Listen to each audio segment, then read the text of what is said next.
Significant in the growth in Chicago and across the United States, if not around the world, of a movement known as the Black Muslims, a movement which is popularly believed to preach a doctrine of hatred for the white race and the ultimate supremacy of the Negro race.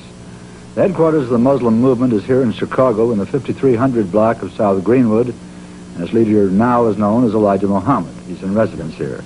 The most active person in the spreading of the Black Muslim movement is Elijah Muhammad's second-in-command, who calls himself Malcolm X. And Malcolm X is our guest today on City Desk. Across the desk, our panelists this week are NBC newsmen Charles McCune, Floyd Calver, and Len O'Connor.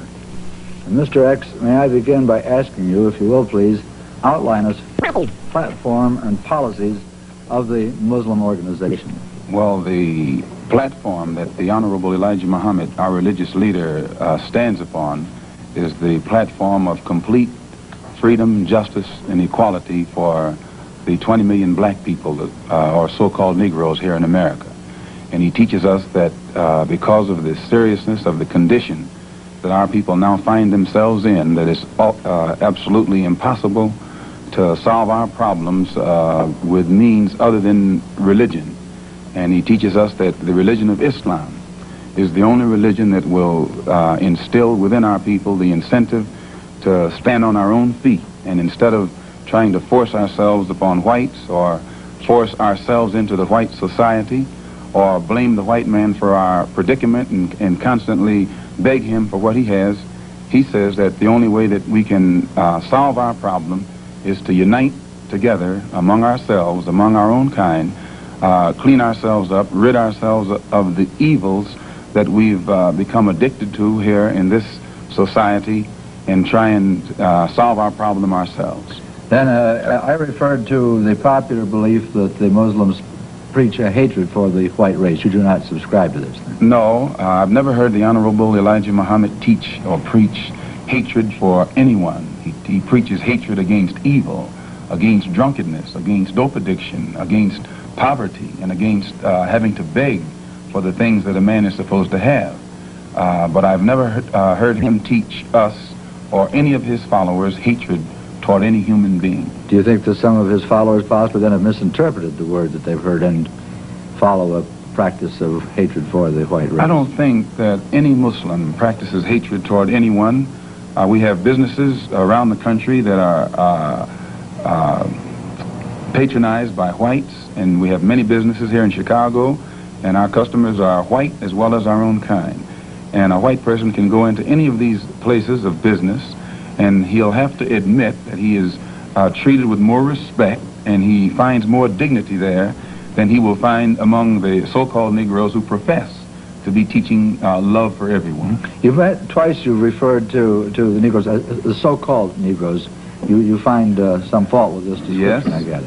Mr. Muhammad teaches us that Negro is a term that was applied to us during slavery by the slave master. And right today, it's a term that is used only to point out the descendant of slaves. It's never used for black people, period. Africans can come to this country. They aren't called Negroes. And if they are called Negroes, they resent it.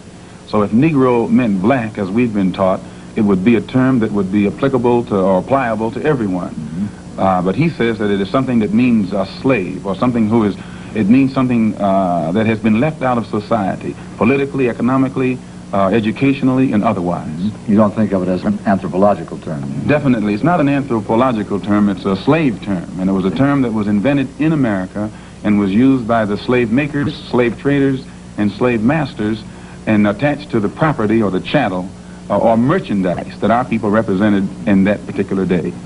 Mr. O'Connor. What is your real name? Malcolm X. Is that your legal name? As far as I'm concerned, it's my legal name. Have you been to court to establish this? I didn't have to go to court to be called Murphy or Jones or Smith. Excuse me for answering you this way. That's all right. If a Chinese person were to say his name was Patrick Murphy, you would look at him like he's insane, because Murphy is an Irish name, a European name, or the name that has a Caucasian or white background. And a yellow person, Chinese is a yellow man, and he has nothing to do or no connection whatsoever with the name Murphy. And if it doesn't look proper for a person who is yellow or Chinese to be walking around named Murphy or Jones or Johnson, or Bunch or Powell, I think it would be just as improper for a black person or the so-called Negro in this country, as we're taught by the Honorable Elijah Muhammad, to walk around with these names. And therefore he teaches us that during slavery, the same slave master who owned us put his last name on us to denote that we were his property. So that when you see a Negro today who's named Johnson, if you go back in his history, you'll find that he was once his grandfather, or one of his forefathers was owned by a white man who was named Johnson. His name is Bunch. His grandfather was owned by a white man that was named Bunch. Would you mind telling me what your father's last name was? My father didn't know his last name. My father got his last name from his grandfather, and his grandfather got it from his grandfather, who got it from the slave master. The real names of our people were destroyed during slavery. Was there any line, any point in the genealogy of your family when you did have to use the last name, and if so, what was it? The last name of my forefathers was taken from them when they were brought to America and made slaves. And then the name of the slave master was given, which we refuse. We reject that name today. You mean you won't even tell me what your father's supposed last name was or gifted last name was? I never acknowledge it whatsoever. Let me ask you about the status of Elijah Muhammad. First of all, is he ill? I spoke to him today. He is in better health than he has been. He's suffering from asthmatic bronchitis. Is that why he didn't attend your rally on last Tuesday? The only reason that he didn't attend was his ill condition, and the weather here, especially on that particular day, was of such nature that it would have been almost insane for him to come. Well, now, did you hold that meeting last Tuesday because it coincided with the general election, the primary election? I think if you study the history of Mr. Muhammad's work and religious work in this country, we've had our convention on February the 26th every year for, I think, the past 33 years. Well, now, while you don't care to discuss your former name or the name that the slave master gave to your antecedents, it is a matter of record that Muhammad's last name was Poole, Elijah Poole. No, that's the name that his slave master gave to his grandfather or great-grandfather, but that's not his name. Well, his mother and father thought when they called him Elijah Poole that was his name. They didn't know any better. Well, if they didn't know any better or not, they thought that was his name. Yes, sir, but sir... But what I'm trying to find out is when did he cease to be Elijah Poole and get to be Elijah Muhammad? In 1931, I think it was, in Detroit, he was taught the true history of our people and made aware at that time that he was wearing an English name, and by not being an Englishman, he looked out of place. And his teacher gave him the name that he's wearing today, Muhammad, Elijah Muhammad. All right, now when did he become what he purports to be in your literature, the son of Allah? I've never heard the Honorable Elijah Muhammad referred to as the son of Allah. The prophet of Allah. I've never heard him referred to as the prophet of Allah. What do you refer to him Messenger of Allah. All right, the messenger of Allah, and I appreciate the correction. Yes, he says that a prophet is somebody who predicts the future, and he's not predicting the future, whereas a messenger is someone who carries a message that has been given to him by one who authors that message. Well, now, who gave him the message, and to whom is it supposed to be delivered? Master W.F. Muhammad, the one who taught him, is the author of the message. He gave it to the Honorable Elijah Muhammad, which makes him the messenger. And he's to deliver that message of truth and righteousness to the 20 million American so-called Negroes, which means he's to teach us the truth, which will awaken us, and then show us how to live a life of righteousness, which will automatically qualify us for recognition as human beings by all other righteous human beings here on this earth. Well, now, one other question. With reference to what Mr. Hurlbut asked you a little bit ago, you took a very moderate position of wanting independence without having any hatred for the whites. Do I understand that correctly? Hatred is not involved in it whatsoever. Well, I recall in a recent plane crash, 2 or 3 years ago, or less than that, a charter flight on Air France in which a group of people from Atlanta, Georgia were, as they say in the business, as they took off from Orly Field. And you were quoted at that time as expressing great gratification that this tragedy had occurred. Do you recall that? I recall it. What did you say? Do you remember? The press misinterpreted it and misrepresented it. What did you say? They said that it was made at a Muslim meeting. It wasn't. It was made at a rally of Negroes, Baptist, Methodist, Catholic, and otherwise in Los Angeles, who were rallying to protest the brutal shooting of 7 unarmed Negroes And what did you by say? heavily armed white policemen in the city of Los Angeles. And because we are a people who have been taught by the Honorable Elijah Muhammad to never carry weapons of any kind, but to get on God's side and rely on God to fight our battles for us, at the time that these brothers were shot down so brutally, I pointed out at the funeral of the brother who died that God would step in and take a hand in giving us some form of justice for the brutal killing of our brother. And when the plane crashed in France, I pointed out to the crowd at this rally that this was an act of God showing his wrath or complete resentment over the brutal form of injustice that had been inflicted upon our poor unarmed brothers. Were you saying that, or do you believe that? At that time, Dr. Billy Graham was in a crusade in Chicago, and the press, your papers here in this city, quoted Billy Graham of also saying that plane crash was an act of God. And if you take time to check the newspapers, I think that you'll find that this is correct. But no one thought that Billy Graham was so wrong when he attributed the crash of this plane to his God. But when we say that it come from our God, then we're looked upon as being, outrageous. I know, but you took the position that this was a matter of satisfaction to you for an injustice done against you, and I think that that's a trifle severe. We did not think that it was a coincidence that 120 of the whites on this plane came from the state of Georgia, a state that has the worst record in the history of America for the mistreatment of black people in this country. Worse than Mississippi? They maybe are a little less, Mississippi is a little less hypocritical today than Georgia, but both of them are still practicing the same thing. Now the whites in Georgia bite Negroes with a smile, whereas they used to bite them with a growl. But they're still being bitten, and we don't think that it is any worse to be bitten with a smile than it is to be bitten with a growl. Mr. Calvert. While we're on the subject of Mississippi, what is your organization's position of what happened in Mississippi in the past 6 months? Such as what? Such as the James Meredith incident and the enrollment of him in the university. Well, the Honorable Elijah Muhammad wants justice for every one of the 20 million so-called Negroes, and to just take one Negro and stick him in college with the aid of 15,000 troops, and at a cost of $6,000, is a disgrace. It's a waste of taxpayers' money. It's a farce. It's hypocrisy. Because if it's right for one Negro to be forced into that university, then every Negro in the state of Mississippi who is qualified has the same right to go to that university. And if the government is not ready and willing to enforce the right of every Negro in the state of Mississippi, then, in my opinion, sir, it's only hypocrisy to pretend that they are for justice by pushing one Negro in and blowing it up all over the world to make it look like they're solving the problem when millions of black people in that state are still going to segregated schools and getting an inferior education. Does your organization encourage members to attempt to enter schools that have been known as all white? The Honorable Elijah Muhammad doesn't discourage us from attending white schools, but he does say that it is better for us to go to our own schools, and after we have a thorough knowledge of ourselves, of our own kind, and racial dignity has been instilled within us, then we can go to anyone's school and we'll still retain our race pride, our racial dignity, and we will be able to avoid the subservient inferiority complex that most Negroes have that is instilled within most Negroes who receive this sort of integrated education. Well, you have a private school operating here in Chicago, at least, and possibly elsewhere.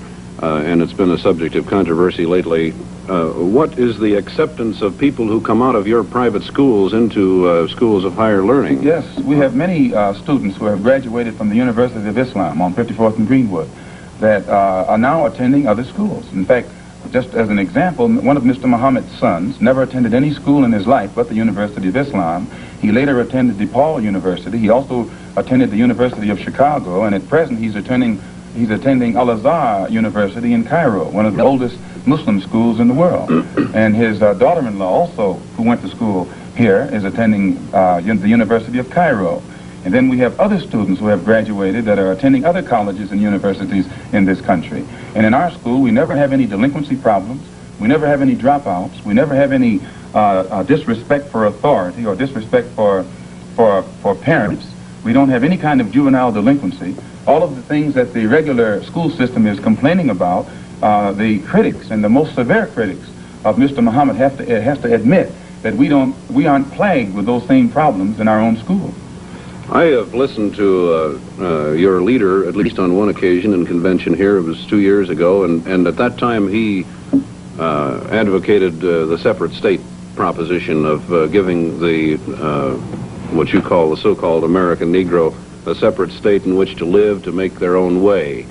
Would you explain that philosophy, please? And have you had any support for it from anybody in official ranks? Your first question first. To my understanding, what Mr. Muhammad has said is that he wants freedom, justice, and equality for the black people here in America, which you agree they don't have. If they did, you wouldn't have a race problem.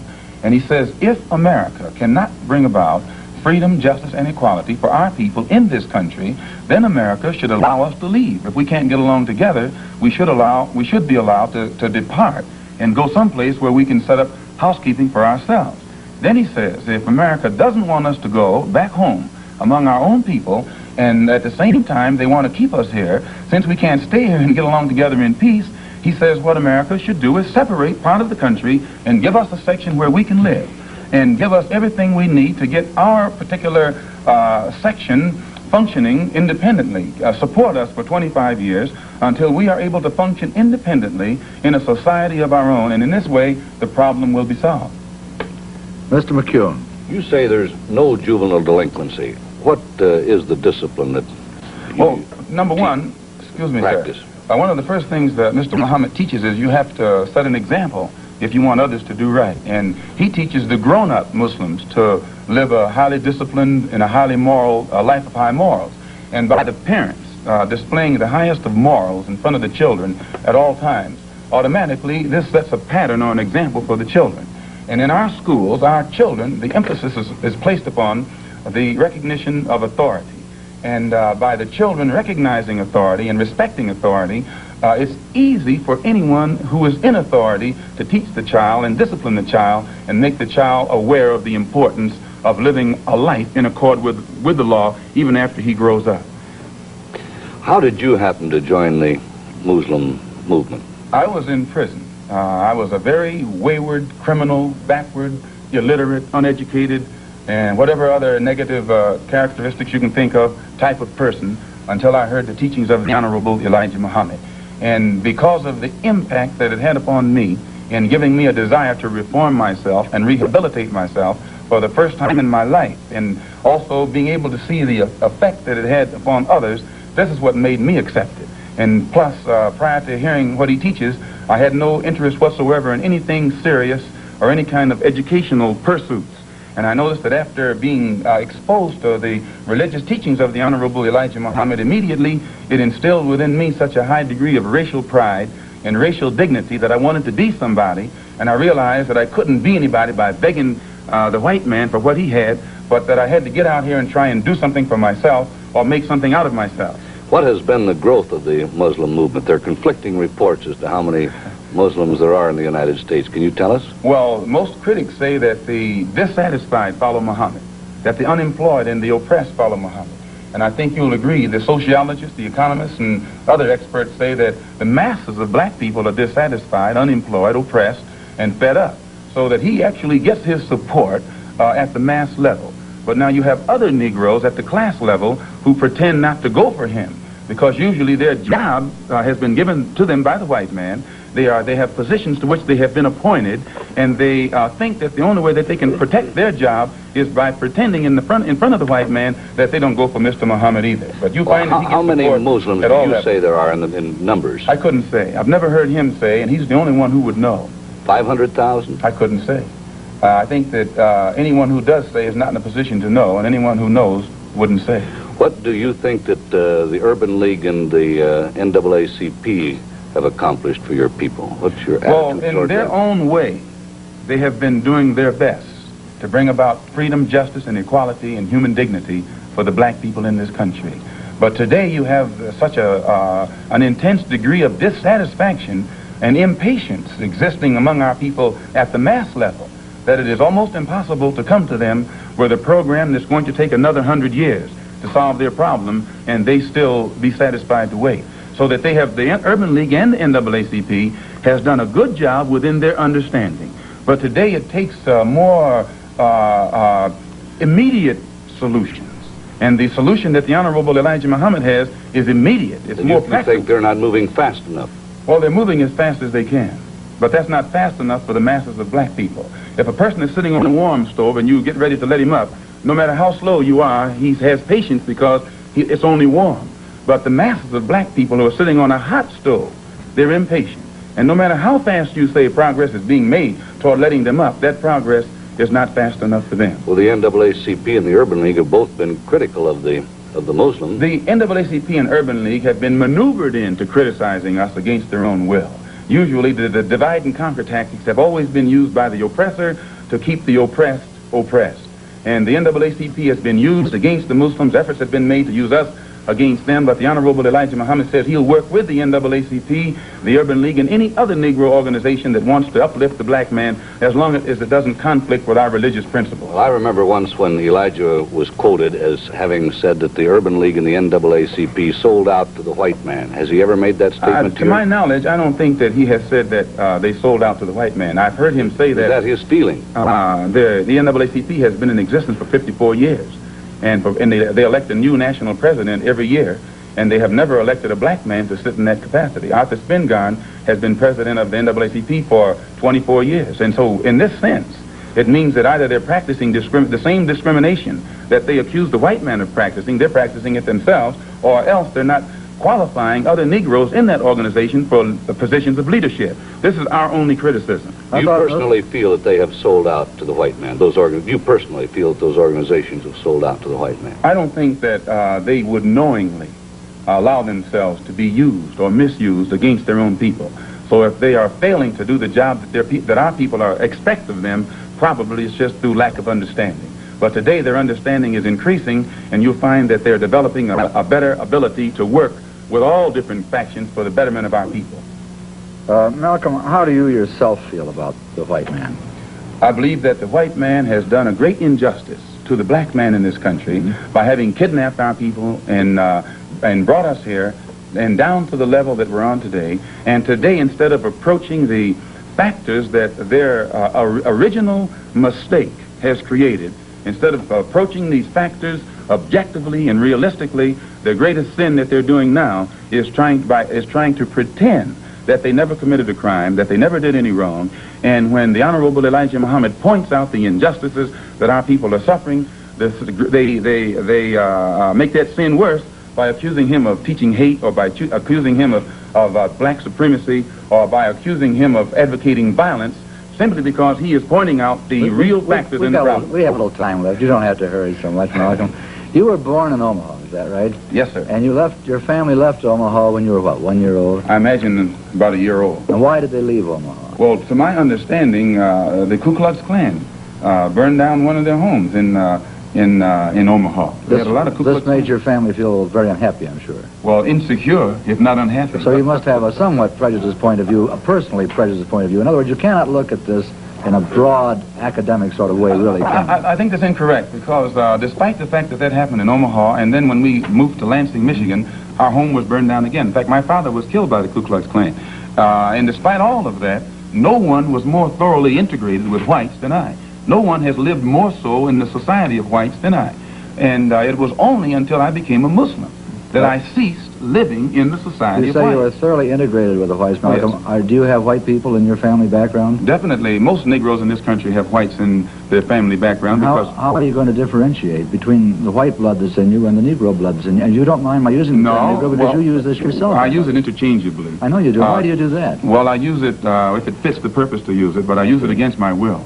But you used it voluntarily in describing the incident in Los Angeles. Still, I use it against my will. I guess the teachings weren't thoroughly inculcated. No, but when I say to you that the cops in Los Angeles shot down 7 unarmed Negroes, every Negro in the audience knows what I'm talking about. But when I say that they shot 7 Muslims, then a lot of the Negroes don't realize that suppose you said 7 colored people, because you say you use the term colored people. You said... I don't think I used the word colored on this program. Yes, you did. You did when we started. Not colored. I think so. Black people, I'm sorry. You Black. did say black. Well, we can use black, and that fits everything. Okay. But, sir, the black... Now, let me get back to another point that you made. You said that you go back home. Now, what do you mean by back home? I've only heard the Honorable Elijah Muhammad say, back among our own people. From You whence said back home. You don't mind my saying. Right, back home. But by that he means... You mean back into the roots of Islam, or do you mean back to Africa? Back home. And by back home he means back into our original civilization. And if you study history, the Islamic culture existed in West Africa, But your Central family Africa. didn't come from an Islamic background originally, did it? I mean, you came from the proud tribes of Africa, which I think you'll find, sir, that one of the the Islamic culture, I agree, there is existed widely in Africa, Central Africa, West Africa. I agree. I've met many people in there. Mr. O'Connor. With regard to that tragedy out there in Los Angeles, I myself refer to it when it happened as the tragic police action, so I am not totally biased. Thank you, sir.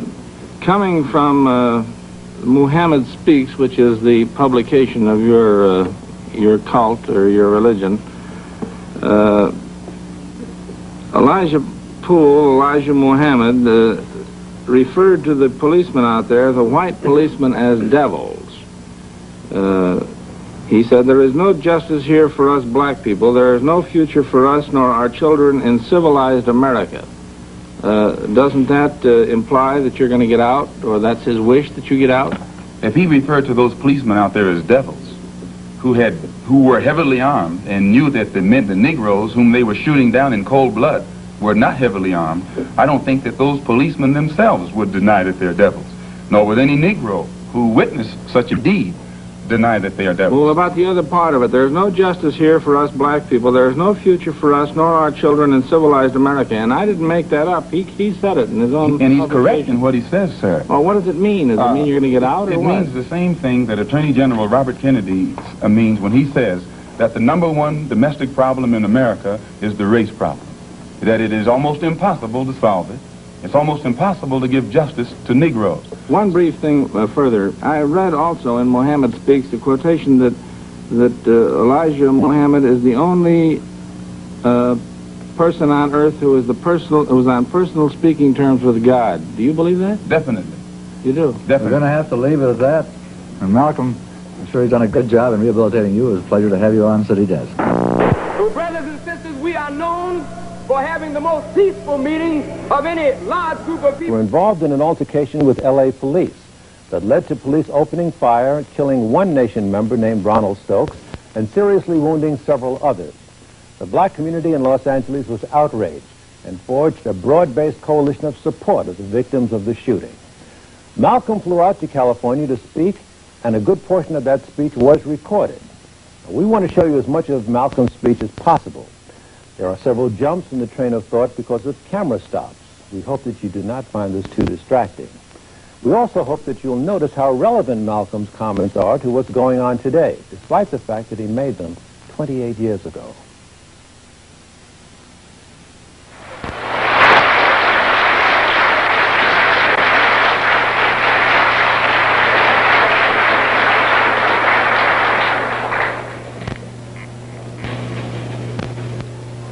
In the name of Allah, the Beneficent, the Merciful, to whom all praise is due, whom we forever thank for giving us the Honorable Elijah Muhammad as our leader, teacher, and guide. And I specifically, ladies and gentlemen, and brothers and sisters, open up like that because I am a representative of the Honorable Elijah Muhammad. And were it not for him, you and I wouldn't be here today.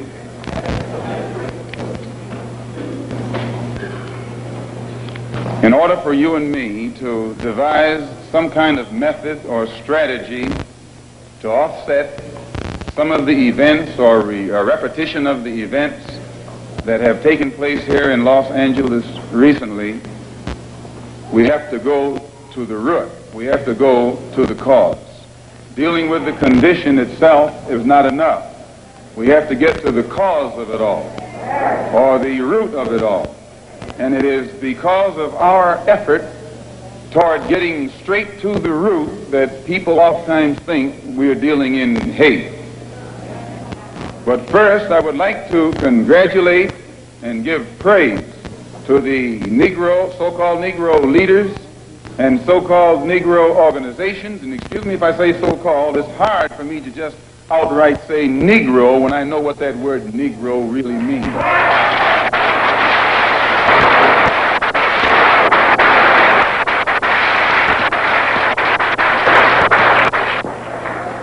The person whom you have come to know as Ronald Stokes, we know him as Brother Ronald, one of the most religious persons who displayed the highest form of morals of any black person anywhere on this earth. And as one of the previous speakers pointed out who knew him, everyone who knew him had to give him credit for being a good man, a clean man, an intelligent man, and an innocent man when he was murdered. The Negro, so-called Negro organizations and leaders should be given great credit for their failure or refusal to let the white man divide them and use them one against the other during this crisis.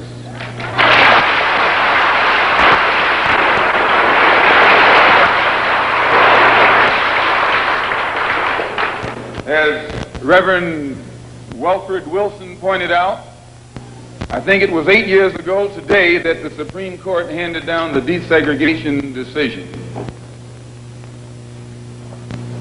And despite the fact that 8 years have gone past, that decision hasn't been implemented yet.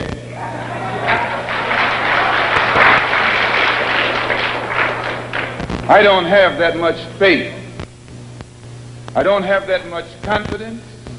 I don't have that much patience. And I don't have that much ignorance to...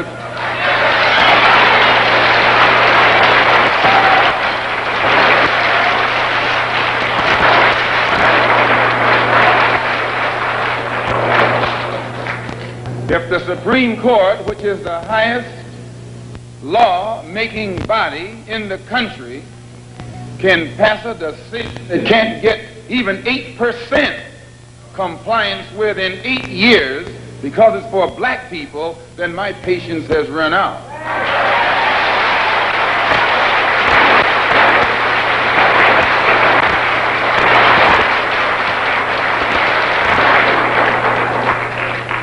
When black people who are being oppressed become impatient, they say that's emotional. Please. When black people who are being deprived of their citizenship, not only of their civil rights, but their human rights, become impatient, become fed up, don't want to wait any longer, then they say that's emotional.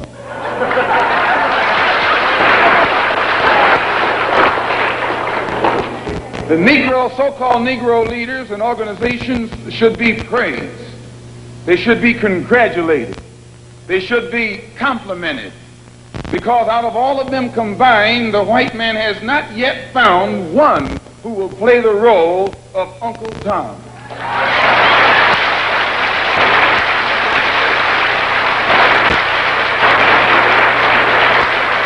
But yet he has found no Tom, no puppet, no parrot who is still dumb enough in 1962 to represent the injustices that he's afflicting against our people. We don't care what your religion is. We don't care what organization you belong to. We don't care how far in school you went or didn't go. We don't care what kind of job you have. We have to give you credit for shocking the white man by not letting him divide you and use you one against the other.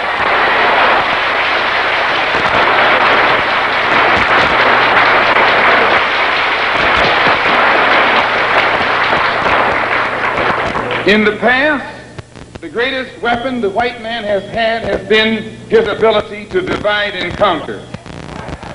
As Jackie Robinson pointed out beautifully on the television last night, 4/5 of the world isn't white. Isn't that what Jackie said?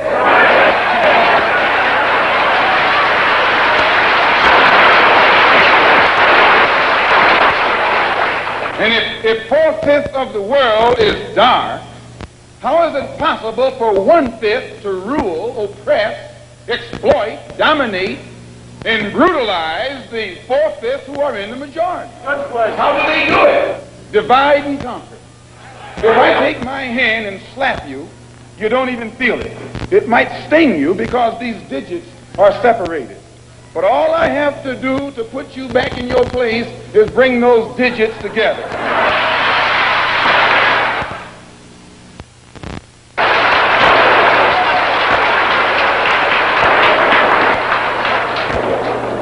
This is what the white man has done to you and me. He has divided us and used us one against the other. But today, thanks to Allah, you can say thanks to God or thanks to Jesus or thanks to Jehovah, whatever you want.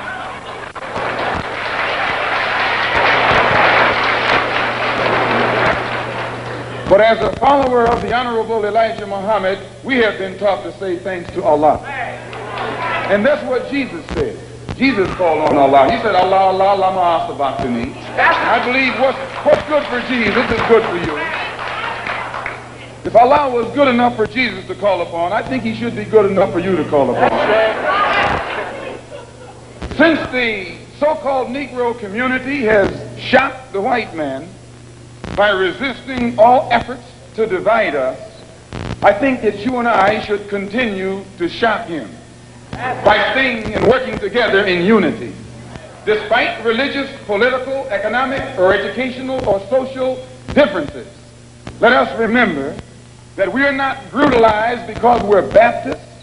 We're not brutalized because we're Methodists. We're not brutalized because we're Muslims.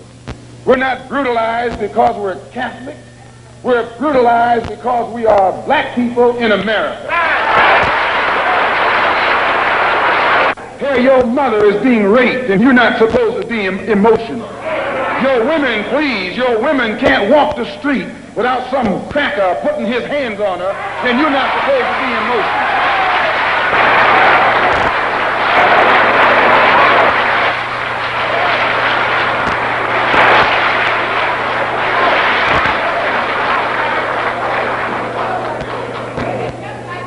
If you say that you're fed up, if you teach the Negro, people don't even know their own name. Why? Because he took it away from them. Please, please. 20 million black people don't even know their own language. Why? Because he took it away from them. 20 million black people who don't even know the history of their ancestors. Why? Because he took it away from them. And if you try and tell them how thoroughly and completely they've been robbed, he says you're teaching hate.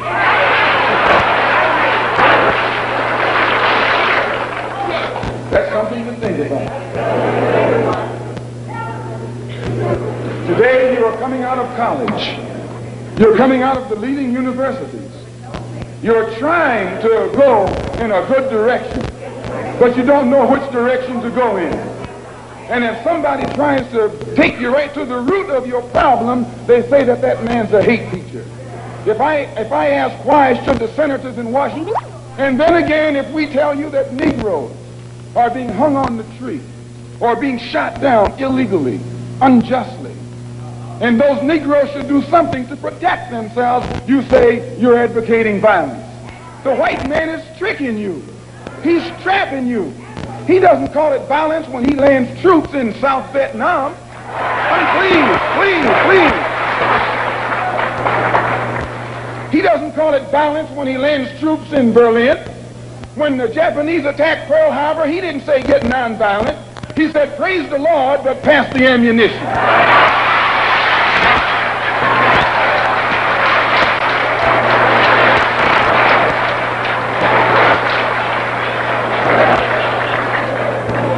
But when someone attacks you, when someone comes at you with a club, when someone comes at you with a rope, when someone comes at you with a gun, despite the fact that you've done nothing, he tells you, suffer peacefully.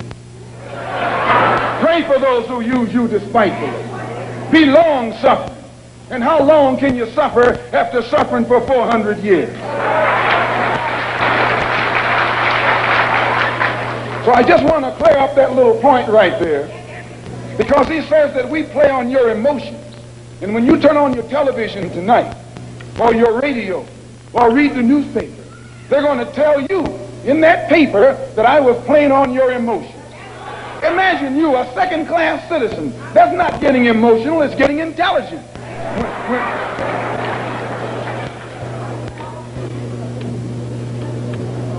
And as far as your mayor is concerned, I see you should say their mayor. A man named Yorty, who has been slandering the Muslims, a professional liar,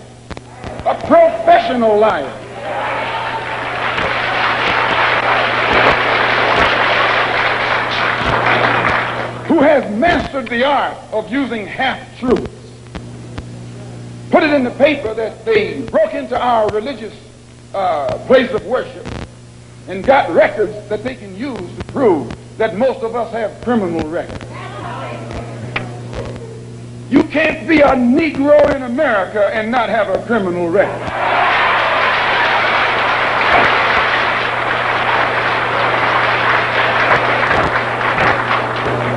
Martin Luther King has been to jail. Clean. James Farmer has been to jail. Why, you can't name a black man in this country who is sick and tired of the hell that he's catching who hasn't been to jail. Charged him with being seditious. They put Moses in jail. They put Daniel in jail. Why, you haven't got a man of God in the Bible that wasn't put to jail when they started speaking out against exploitation and oppression.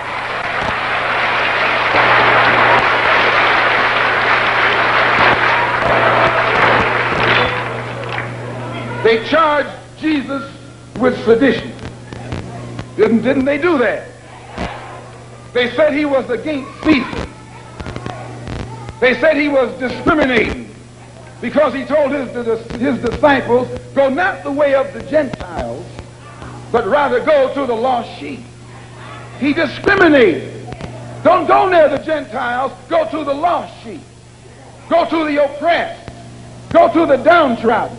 Go to the exploited. Go to the people who don't know who they are, who are lost from the knowledge of themselves, and who are strangers in a land that is not theirs. Go to those people. Go to the slaves. Go to the second-class citizens. Go to the ones who are suffering the brunt of Caesar's brutality. And if Jesus were here in America today, he wouldn't be going to the white man. The white man is the oppressor. He would be going to the oppressed. He would be going to the humble. He would be going to the lowly. He would be going to the rejected and the despised. He would be going to the so-called American Negro.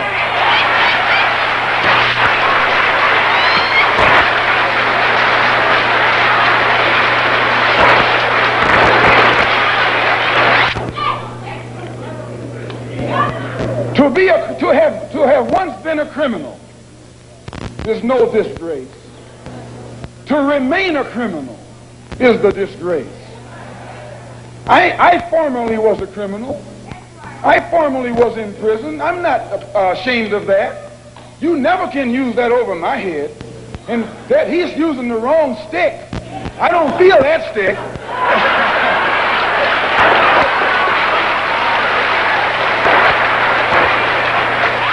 I went to prison because I believed in men like Sam Yorty. I went to prison because I trusted men like Sam Yorty.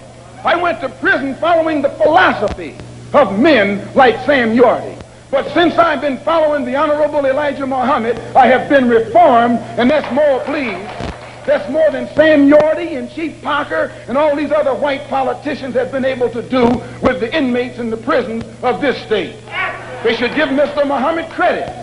They should give Mr. Muhammad credit for reforming and rehabilitating men whom they have failed to reform and rehabilitate.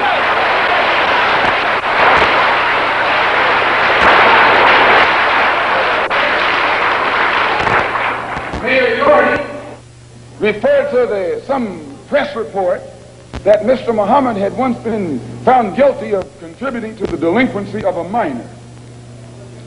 He failed to explain purposely that in 1934, the Honorable Elijah Muhammad refused to send his children to the white schools in Detroit, Michigan that were teaching you about little black Sambo. That's the minor that he contributed to the delinquency of. You see, this vicious, fork-tongued white man has been able to take lies and make you turn against those who want to help you and make others turn against you. This is the contributing to the delinquency of a minor that this mayor, or man who calls himself mayor, is talking about. In the same article, he said that the Muslims are the same people who rioted in the United Nations. Someone should pull his coat and let him know that at the present moment, there are $6 million worth of suits leveled against two of New York's leading newspapers for making the mistake of charging the Muslims as being involved in those United Nations riots. We were not involved. And if this fork-tongued man who calls himself your mayor had taken the time to find that out, he wouldn't be walking into the trap that he's letting his ignorance lead him into.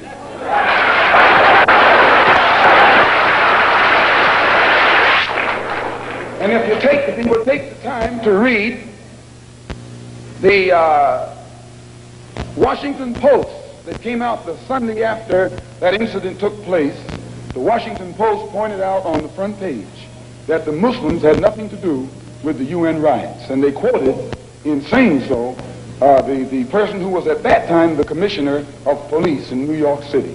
See, it's lies that the white man has spread about the Muslims to try and make you afraid of the Muslims, or to try and make you think that the Muslims were a criminal element, an uncouth element, and things that you would not like to be associated with.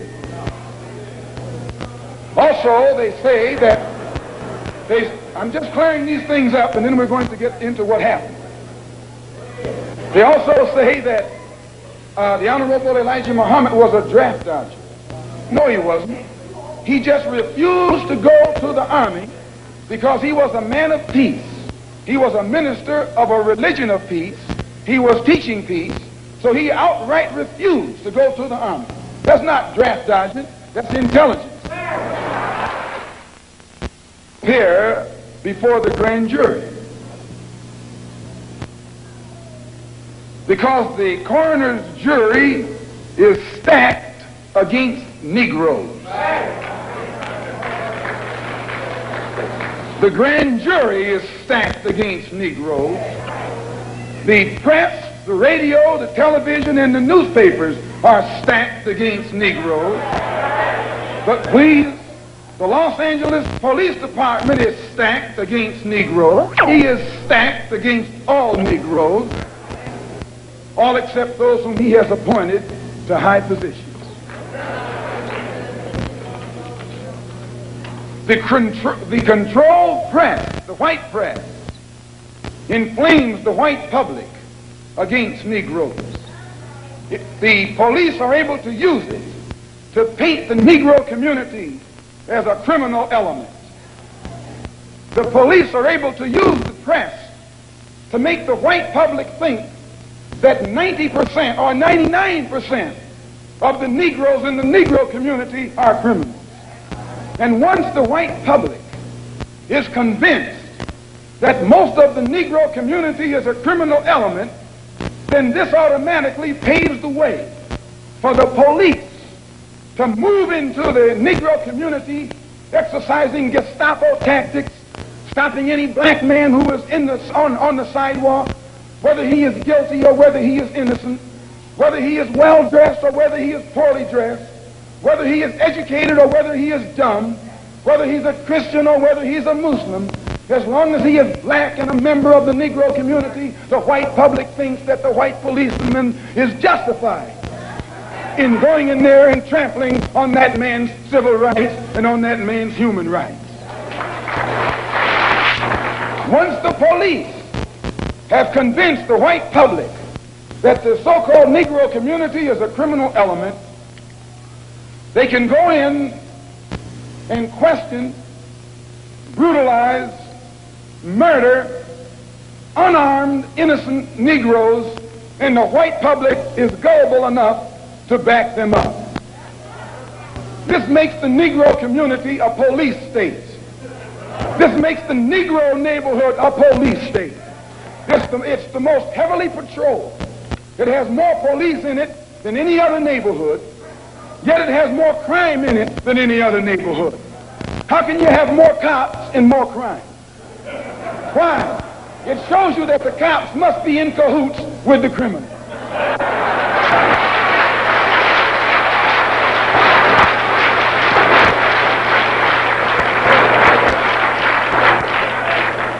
The texture of the hair that God pleased, that God gave them, so much that they'll put lye on it. Do you realize now, you know, brother, lye will eat a hole in steel, and you know your head is not that hard.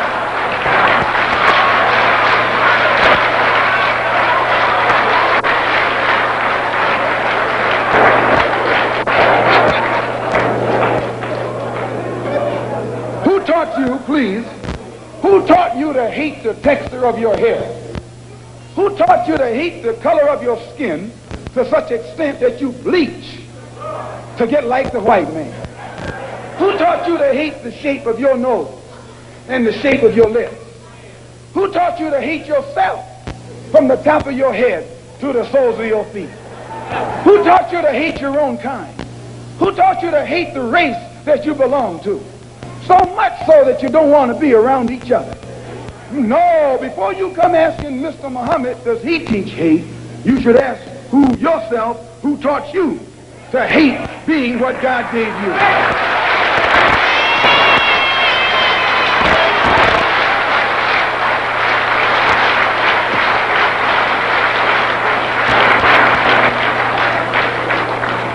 We teach you to love the hair that God gave you. Here you way out in the middle of the ocean, can't swim, and you worried about someone that's in the bathtub and can't swim.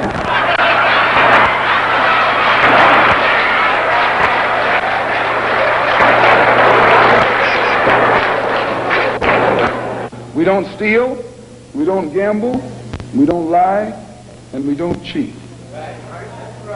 And that also deprives the government of revenue, because you can't get into a whiskey bottle without getting past the government seal. You can't open a deck of cards without getting past the seal. Here the white man makes the whiskey and then puts you in jail for getting drunk.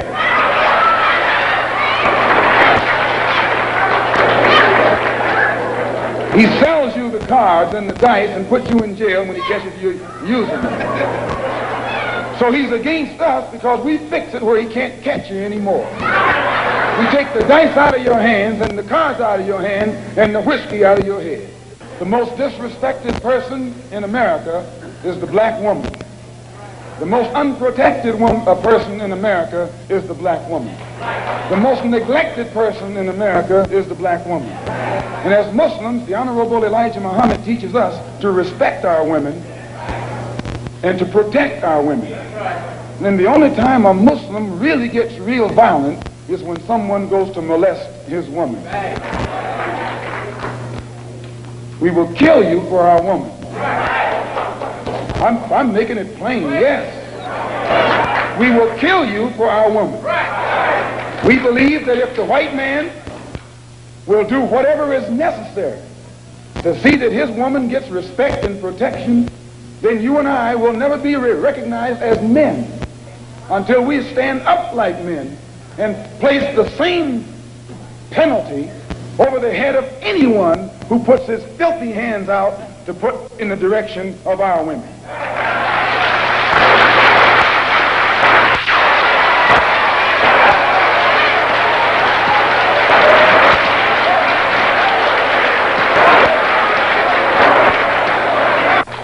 We respect them, but we want them to respect us. We think that the law should respect the Negro community. The law should protect the Negro community. The law should approach the Negro community with intelligence if it expects the Negro community to react intelligently.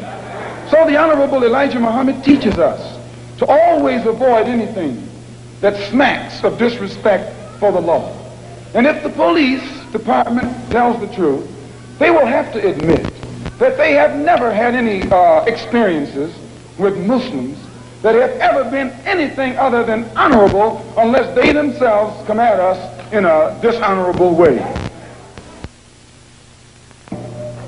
Has no case against the Muslims. It has no case against these brothers whom they shot down. And because it has no case, it's trying to create a case. It's trying to manufacture a case. And therefore they set up a grand jury hearing of the case so that they could hear it behind closed doors, and after hearing what we have to say, then build their particular strategy or defense against the actions that they committed on that April the 27th. So at the advice of our attorneys, we purposely, the victims, those who have been indicted, or rather those who have been arrested and are out on bond, have purposely refrained and refused from making any statement whatsoever until after the case appears in court. And when you hear their story, it will be in a public trial. We have already had experience with these private hearings behind closed doors. Anything that the white man has to do to the Muslim, he has to do it in the open. He has to do it in public, or he has to put every single one of us behind bars for the rest of our lives.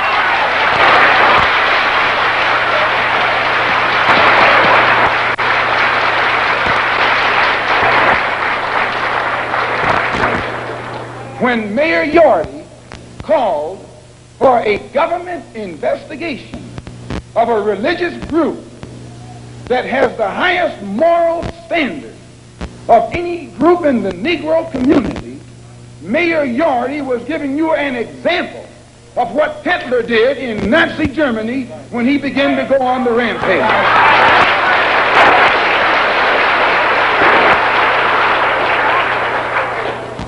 We have confidence that the white public and the black public, if they hear our case, if they hear and have access to the investigation, will never be fooled by this phony setup that's stacked from the top all the way down. And if you doubt it, when you leave home tonight, when you go home tonight, look for the press. I'd like at this time to call forth these brothers who are who were arrested. The brothers who were arrested, come up here behind these chairs, please.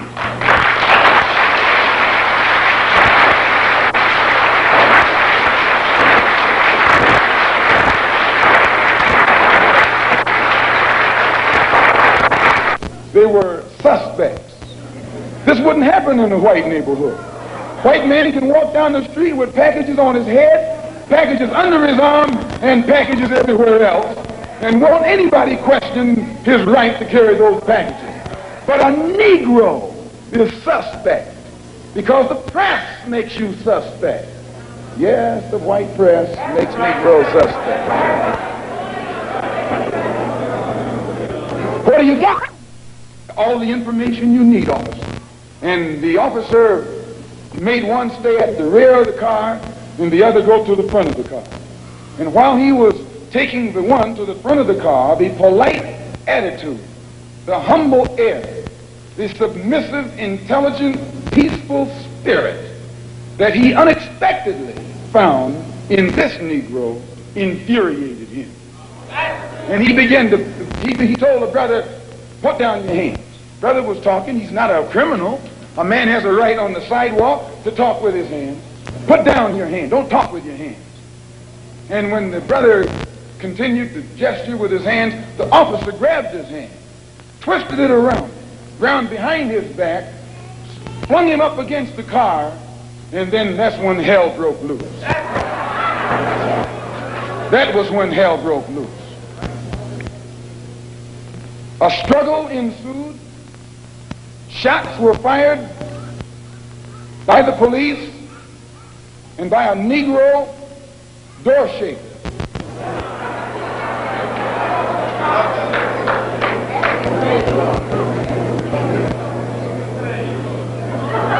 An alarm went out.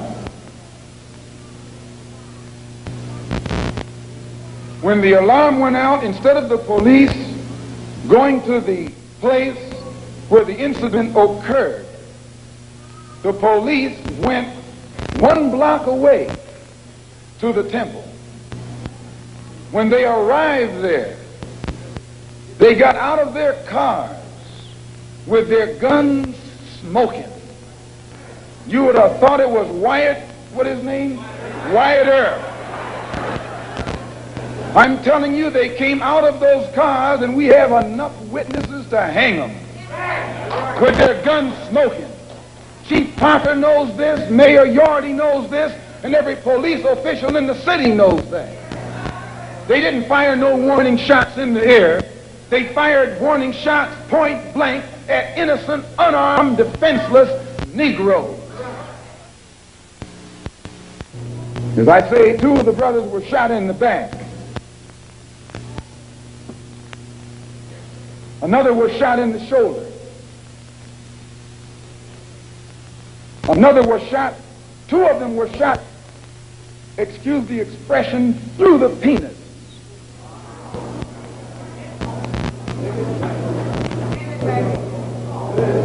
Another was shot in the hip, and the bullet came out the other side. Brother Arthur here was shot 1/4 of an inch from his heart. Let me tell you something, and I'll tell you why you say we hate white people. We don't hate anybody.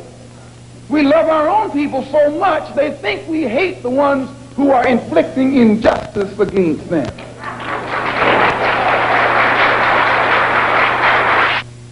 And who has been shot, the bullet having passed 1/4 of an inch through his heart. I'm not going to let him talk, which I think you can understand why. You should listen to the conversation of the police officers while it was going on. 2 of the brothers who had been shot were lying hand in hand. The officer said they were chanting a death chant. You read that? They were saying, Allahu Akbar. What does that mean? It means that God is the greatest. It means that God is the greatest.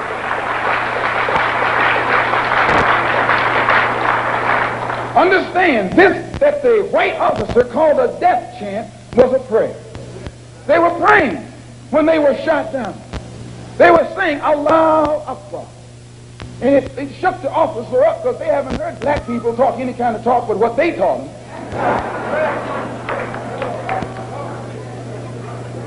And 2 of the brothers who were shot in the back were telling me that as they lay on the sidewalk, they were holding hands. They held hands with each other, saying Allahu Akbar. And the blood was seeping out of them where the police bullets had torn into their insides. Still they said Allahu Akbar. And the police came and kicked them in the head. Police kicked them in the head, telling them to shut up that noise, while they were laying on the sidewalk in front of our temple. Kicked them in the head. Shut up that noise. And one of them, when he was on his way to the police station in the ambulance, one of the ambulance attendants told the white cop, why don't you kill the nigger? He said, I'll tell him that he tried to get away.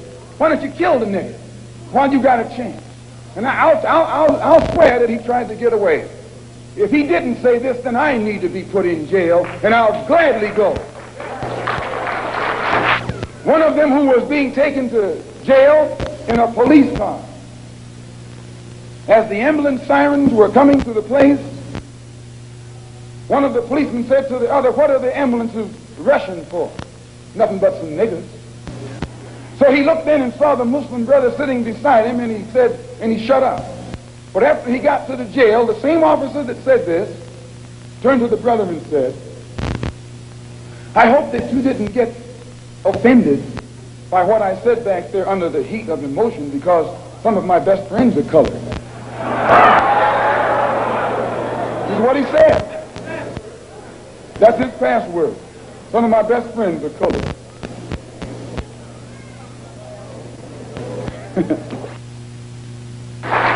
And I, for one, as a Muslim, believe that the white man is intelligent enough. If he were made to realize how black people really feel and how fed up we are without that old compromise and sweet talk. Why, you're the one that make it hard for yourself. The white man believes you when you go to him with that old sweet talk, because you've been sweet talking him ever since he brought you here. Stop sweet talking him. Tell him how you feel. Tell him what kind of hell you've been catching, and let him know that if he's not ready to clean his house up, if he's not ready to clean his house up, he shouldn't have a house. It should catch on fire and burn down.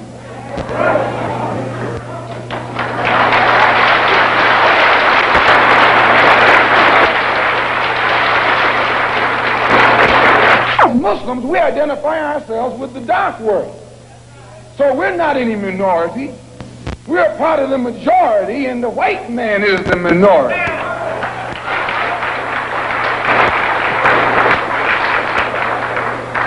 You have to know this to understand us. We don't think any odds are against us. We don't fight a battle like the odds are against us. Why, the whole dark world today is in unity. It's one. If you don't think so, look at the United Nations. When the dark world votes, they vote as one. They get the colonialists out of Africa and out of Asia, telling them to get out. They don't have any nuclear weapons, but they got a solid united voice, and their unity alone is sufficient to drive the oppressor and exploiter of their people out of their own country. You and I need to learn a lesson from that right there. In the UN, the dark world consists of Buddhists, Hindus, Shintoists, Taoists, Christians, Muslims, everything. But they're together. They forget their religious and political differences. They think as one. They move as one against a common enemy. And out of Algeria, he's going. Don't think he's not going. He's going. They're getting him out of Angola, out of Tanganyika, out of Angola, out of Uganda, out of Kenya. He's going from South Africa too. He hasn't got long to be there. All over this earth, dark people who have been oppressed and exploited by those who are not their own kind, strangers, are coming together to get the oppressor off their back. You and I learn a lesson from that. We are oppressed. We are exploited. We are downtrodden. We are denied not only civil rights, but even human rights. So the only way we're going to get some of this oppression and exploitation away from us or aside from us is come together against the common enemy.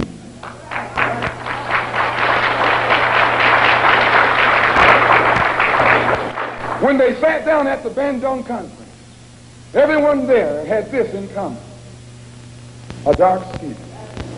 Some of those who were sitting there were socialists, some were communists, some were capitalists, some were Christians, some were Buddhists. They were everything. But all of them was dark skin. And they looked at that dark skin and agreed that this is one thing they had in common. Forget that you're a Methodist. Forget that you're a Catholic. Forget that you're a Protestant. Forget that you're a Muslim. Remember that all of us are black and we're catching hell. For transcripts, send $4 to Like It Is Transcripts, Journal Graphics, 267 Broadway, New York 10007, or call 212-227-READ. Rush service is available.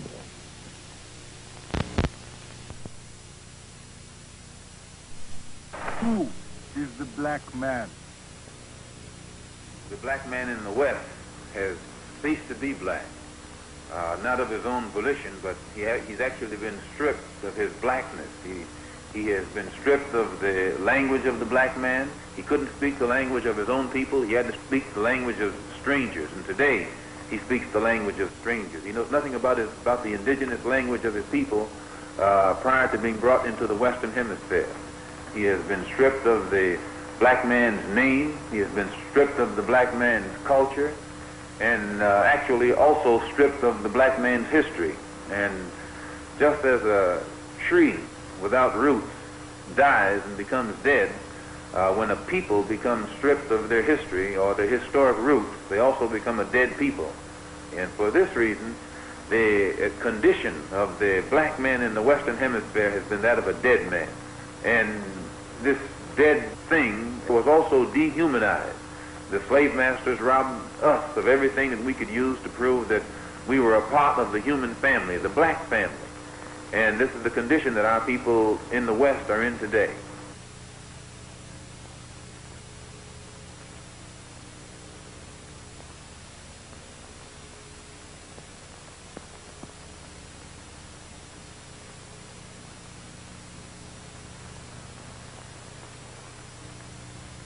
The struggle in the States between the races has always been bloody, but it has been one-sided.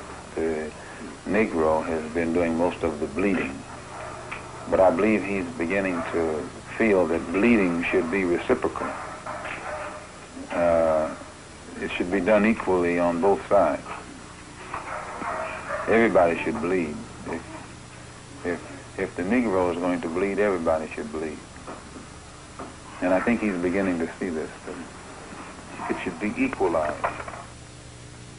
The struggle of the colored peoples of the world against the forces of Western imperialism and its agents has been going on for a long time. On the continents of North and South America, in Asia, in Africa, oppressed peoples have been waging a tireless campaign against domination at the hands of imperialists and their insane doctrine of racial supremacy. But at the very moment when the last outpost of colonialist barbarians seem most comfortable, at the very moment when representatives of the self-styled master race feel most secure and certain of continuing their vicious schemes of enslavement, our people are affirming their humanity.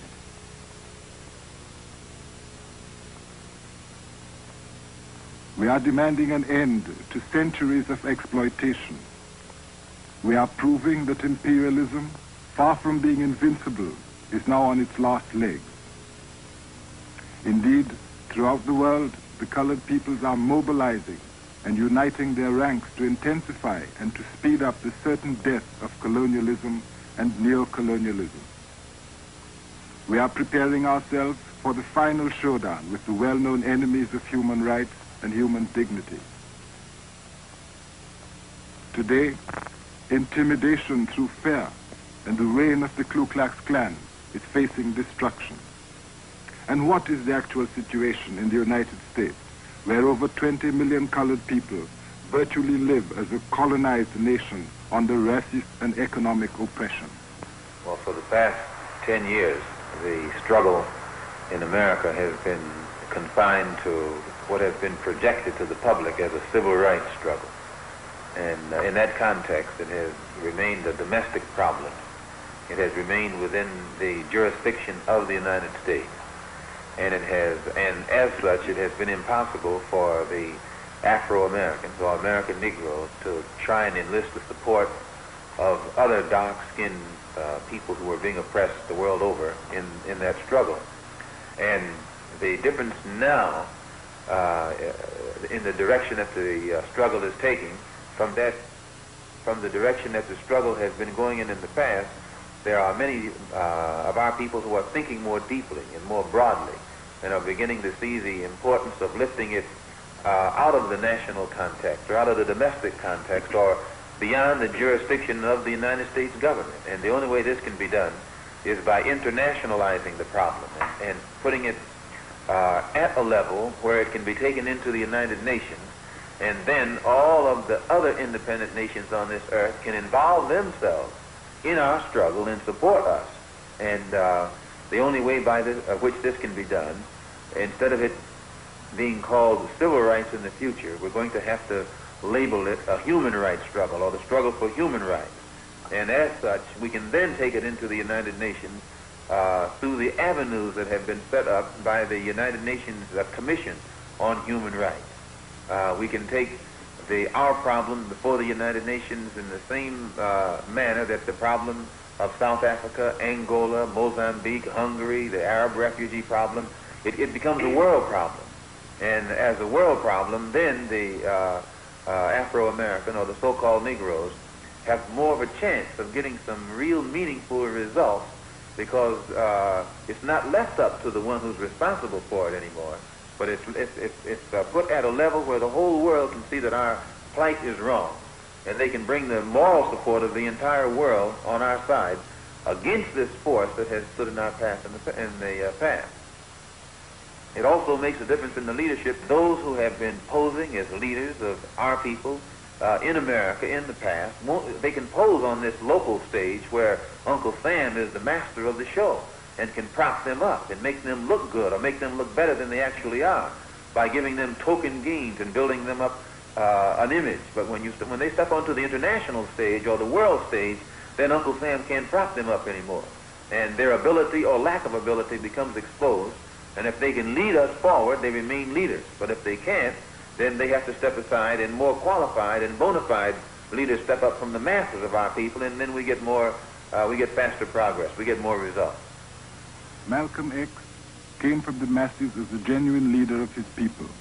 He was well aware of the false divisions planted between them, for he himself had overcome many of these artificial barriers to emerge as a voice which raised our strongest demands for freedom and justice in America.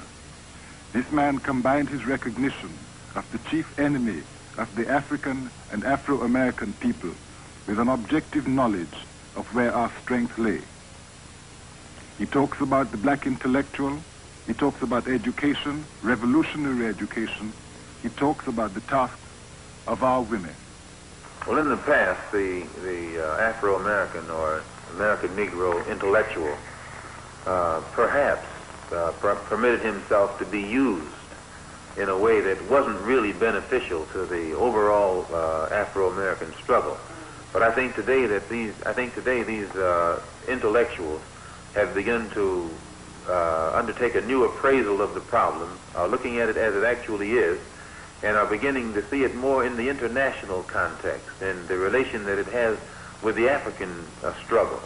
And the African intellectual is beginning to look at the problem in the African context and see that what might be good in one country, in order for it to be used in another country, has to be rearranged. You take African socialism. Many of the African intellectuals that have analyzed the approach of socialism are beginning to see where the African has to use a form of socialism that fits into the African context, whereas the form that is used in a European country might be good for that particular European country. It doesn't fit as well into the African context. So I think the African intellectual is making that contribution, and he's making it well.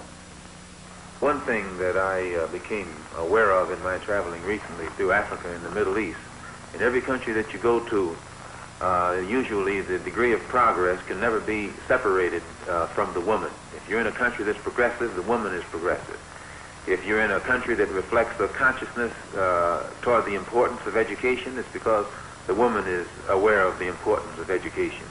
But in every backward country, you'll find the women are backward. And in every country where education is not stressed, it's because the women don't have education. So one of the things I became thoroughly convinced of in my recent travels is the importance of giving freedom to the woman, giving her education, and giving her the incentive to get out there and put that same spirit and understanding in the children.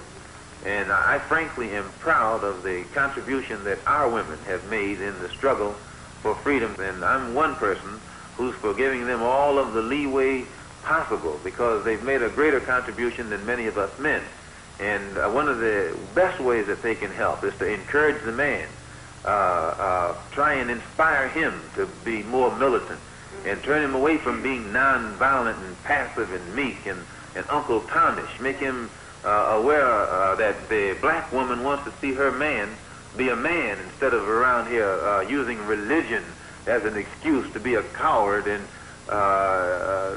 some of the things that he's been reflecting here lately.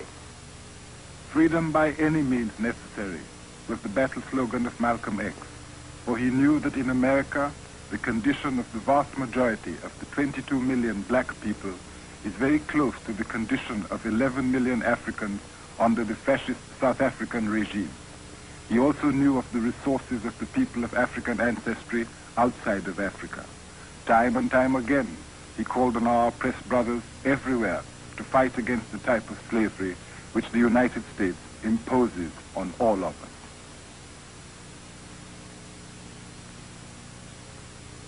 most people, when we say Afro-American, they think only of the Negroes in the United States. But they don't realize that 2/3 of Brazil consists of people of African blood, which means they're also Afro-American because Brazil is in South America. And in all of these, many of these countries in South America and Central America, and even in Canada, they are heavily populated with people whose ancestors came from Africa. So when you total up the number of Afro-Americans, real Afro-Americans, in the Western Hemisphere, there are perhaps 100 million. And if these people ever unite among themselves, not only is it necessary for the Afro-Americans in the United States to be organized, but it's also necessary for the Afro-Americans in the Caribbean, or the Afro-Cubans, the Afro-Brazilians. It's necessary for all of them to be organized. And then once they are organized in each place, we have to organize among ourselves so that the Afro-American in the United States will be working in conjunction in a coordinated program with those who are in Cuba, and those in Brazil, and those in Venezuela, and those throughout the Caribbean, and Haiti, and in the West Indian Islands. And in this way, we actually get strength. And it's not an accident that there's no organization existing in the Western Hemisphere that's designed toward that end. It would be it would be a direct threat to imperialism as it really exists, and to colonialism as it exists in the West. And one of the things that's going to help to bring this about is the independence of Africa. One of the only reasons that we in the West have never organized, we have hated our image and our African image. And because Africa has been in the hands of people who have created an image of Africa that's negative and hateful. And it has been hateful to us. We haven't wanted to identify with it. But now that Africa is getting independent and in a position to create its own image, and it's a positive image, those of us in the West look at the African image and see how positive it is. We begin to identify with it. We become proud of Africa, and we become proud of our African blood, our African heritage. And this is what is beginning to make the Africans in the Western Hemisphere today develop more race pride.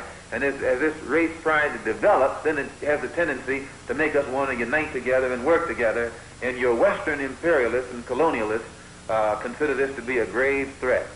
More threat than communism or Marxism or socialism or anything else. The Africanism is what they consider to be the real threat. Yes, undoubtedly. One of the major elements at the center of Malcolm X's revolutionary strategy is solidarity. The natural solidarity which must be restored between the Afro-American and his African brother in their common fight against a common enemy. The Organization of Afro-American Unity sees the only hope for the black man in America in a strong Africa, and the necessity of the Afro-American becoming inseparably linked with the overall program that's existing on the African continent. The two problems must be solved together, and the two forces must go forward together. And so the Organization of Afro-American Unity has a program to link the Afro-Americans with the Africans and the Africans with the Afro-Americans. When I say Afro-Americans, I mean those throughout the entire Western Hemisphere. This is our only hope. Our hope is in a strong Africa. And when Africa is strong, our position in America will be one of respect. But if Africa is weak, we will never be in a position of respect in America. They used to have a saying that one doesn't have a Chinaman's chance. But they don't say that anymore. They used that expression back when China was weak. But now since Mao Zedong has been successful in making China a strong country, the Chinese have more chance than anybody else. So this saying has become outdated. Well, just as it took a strong China to give a Chinese person respect wherever that Chinese person is found on this earth, when we get a strong Africa, the person of African origin or African ancestry will be respected any place on this earth, even in America. But he will not be respected in America until Africa is strong, just as the Chinaman wasn't respected abroad until China became strong. He was a leader who knew that self-reliance is the only security for lasting freedom and independence. This is why he rejected the claims for white participation in the leadership of the Afro-American freedom movement. This is why he respected the example of the Chinese people in their revolutionary struggle. How did he view the success of China in developing nuclear weapons for her defense? Well, I think it's one of the greatest things that has ever happened, because up until now, the nuclear devices have been in the hands of Europeans. They've exercised a monopoly over the nuclear weapons, or over the ability to produce nuclear weapons. But now the Chinese have evened it. They've equalized it by being successful, by being a non-white or non-European nation, and at the same time developing successfully the ability to produce nuclear weapons. So as far as I'm concerned, it was a very good thing, and I do hope that they are able to build bigger ones and better ones every day, because the only language that the European powers understand is the language of power. And a dark nation has to be in a position to talk or speak the language that these imperialists understand. And China has developed the ability to be in that position, and as long as she can speak the language that they understand, it's better for the other dark countries. Yes, men like this live always in the shadow of danger. He was born in white America, but his vision reaches far beyond those limits. It goes deep into the future of the black man. Today, for the first time, the black people of the West are beginning to look homeward. They're beginning to look back toward the mother continent of Africa, and they're gaining spiritual strength from these roots. The African continent is on the rise, the motherland is on the rise, and our people all over the Western Hemisphere are looking back at this rising continent and the unity of that continent, and it's giving us strength and hope for the future. And for the first time, not only is the black man on the African continent fighting and seeking and fighting for his place in the sun, but his fight is putting the same spirit in the black people in the West, and we are also seeking and fighting for our place in the sun, and we will not rest until that place has been secured.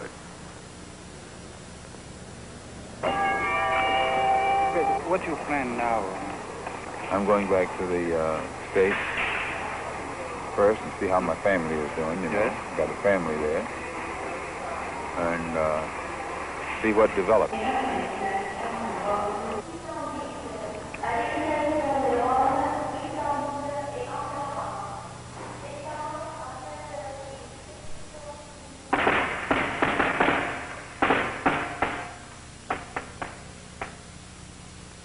In New York, on February 21st, 1965, Brother Malcolm X fell before the bullets of assassins. His killers were those whose interests he knew would crumble before the irresistible force of worldwide revolution against racism and dollarism. Those who directed the murder of our courageous brother demonstrated their crazy belief that the ideas he fought for can be killed. They are wrong, because the voice of Malcolm X was the voice of our humanity. The words he spoke can never be silenced. They are the words and the determination of his people, a people fighting for their place in the sun, and will never rest until that place has been secured. And fighting for our place in the sun, and we will not rest until that place has been secured.